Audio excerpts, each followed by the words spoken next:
Alright, what's up? Just want to do a quick video going over a Atlas strategy for as close to boss rushing as you can get this league. Boss rushing being a strategy that was utilized last league that allowed you to sustain maps purely by rushing to the boss of a map and killing it and getting a connected map drop. It got nerfed this league because these small nodes found mostly around the bottom third of the Atlas tree used to say chance for the map boss to drop a connected map, and you could get enough of them where added in with the default 30% chance to drop a connected map that bosses had, it would total up to 100% chance. So whenever you killed a map boss, it was guaranteed they would drop a connected map. It got nerfed by making these nodes say instead of the boss that just a monster in the map can drop a connected map. So purely boss rushing, where you could in theory kill just the map boss and literally nothing else and still sustain, is not going to be a thing anymore, but you can do pretty close. And there's some things that are actually better in other ways this league due to some changes and thanks to Sentinel League. But the basic idea is the same thing. You're still stacking as many of these small nodes as you can, because they're how you guarantee that you're going to get drops regardless of how you roll the map, and ensure that you don't need to full clear and worry about having bad RNG streaks. You can still get basically 70% on the tree by default. Mine are currently showing a little bit higher thanks to Wandering Path, which you don't need, but I have it right now. Without it, you can still get 35 of these nodes, which are 2% each, so 70% chance for a mob to drop a map, and then you still have 30% chance for the boss to drop it. Which means in the long term, you will sustain, but it's slightly susceptible in the short term to bad swings of RNG. But what makes it really interesting this league is, as opposed to last league where we saw it predominantly with, not even predominantly, almost exclusively with Cemetery and Coves, which Coves was right here where Maze is now. It worked with these two maps specifically because Cemetery was only connected to 2 maps and Coves was only connected to 3. And by favoriting Cemetery and Coves enough, you could guarantee that your connected map drops were basically going to always be those. But any maps like towards the middle of the Atlas that had a whole bunch of connected maps each, it was much harder to guarantee your drops that way. So it was pretty limited to where you could utilize it. But that changes this league because the new anti-favorite keystone, where anything you favorite actually can't drop anymore, can be used to block connected maps.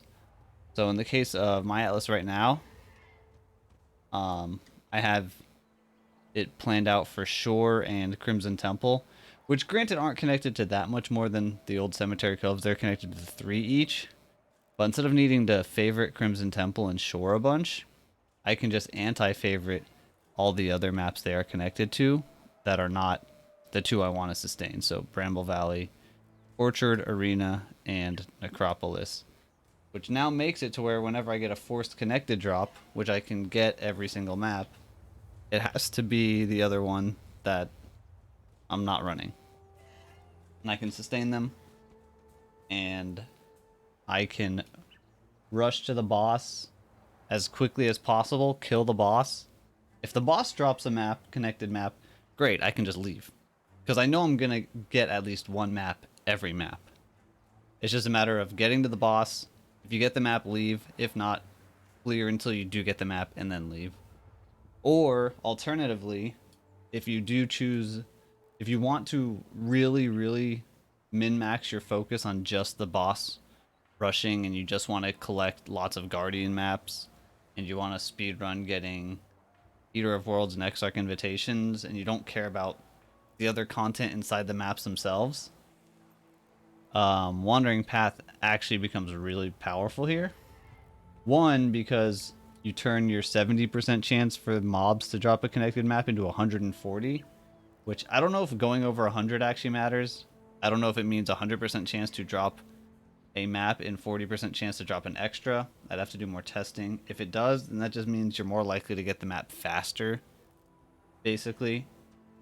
Because if there's a chance that there's 2 mobs hidden somewhere in the map that'll drop a connected one, on average you're not going to have to clear as far to find that one mob. But more importantly on top of that is these duplicated map nodes become 1% chance for maps to be duplicated. And I believe there's also like 35 of these small nodes. I don't know the exact number, but I think it's around there. It's close to 30. And these apply to your connected map drops, so you're just getting double sustain pretty frequently if you grab all of them. And any guardian maps that drop can also be duplicated. So you lose out on stuff like Remnants of the Past, which it doesn't show what it does, but the 3% chance for guardians to drop. You lose that, but your guardian maps have a huge chance to just get duplicated outright. So you kind of end up with more anyway. And then you could just grab whatever other small nodes on top of that. Doesn't really matter. But so to recap, you can't just kill the boss anymore and know you're going to get a map drop. But you can still rush to a boss, and if you get the drops, you can say good enough and leave. If not, you clear. Or if you invest hard enough to get tons of dupe maps, you can start burning maps anyway, because if you do clear until you find them, you'll just end up with a huge surplus. I've talked to some people that have like hundreds of Shores and Crimson Temples, which I think specifically Shore and Crimson Temple is extremely powerful, because they're both maps that you can get to the boss pretty freaking quickly. And they're very consistent. Like, you don't have to learn the layouts or any tricks or anything. They're just the same thing every time. Shore in particular is very fast. And then Crimson Temple is a really, really, really good map to just casually build a gigantic oversupply of, due to it dropping the new Mage Blood card. It drops a Enlighten card, and I believe one other high value card that I cannot remember at the moment. But it's just a good map for if you wanted to switch your Atlas later to just juiced up farming. I'll show it real quick. This Atlas has like no stones in it, so basically the only way I'm going to get a low tier most likely is through a forced connected map. So you'll see I can just go in. I would rush to the boss. See if the boss drops a map. If it does, I'm out. If it doesn't, then I would keep clearing until the map drops. Now, one other nice thing about doing something like this league with Sentinel is the amount of clearing you're doing to get to the boss is basically just enough to use a red and maybe a blue Sentinel for some huge loot bonuses on your way.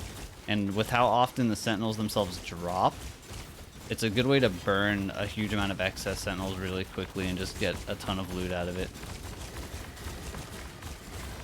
So boss didn't drop a map, but we know because of how much I have on the tree that there is a mob in this map somewhere that will drop a Crimson Temple. Shore is a map that doesn't have a ton of mobs in general. It's a pretty condensed layout, but for the purpose of this, that's kind of what we want anyway. Now you could get pretty trolled and it'd be the very last mob or a mob you skip somewhere that has it, which is not ideal, but in the long term it's also not really relevant because you're gonna most likely very quickly over sustain, where you can just choose to leave a map if you don't find your next drop quick enough.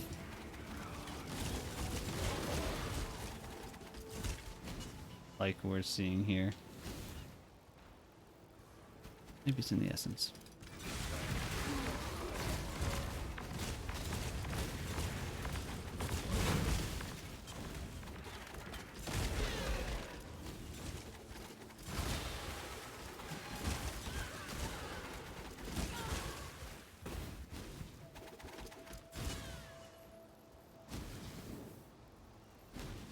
Oh.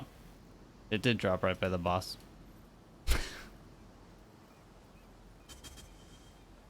I missed that. But there it is. Low tier Crimson Temple drop. And yeah, that's how it would go. You rush the boss, you get the map, you leave. You rush the boss, get maps, leave. And I believe you don't have to use the anti-favorite strategy for this either. Obviously, that's just the anti-favorite strategy.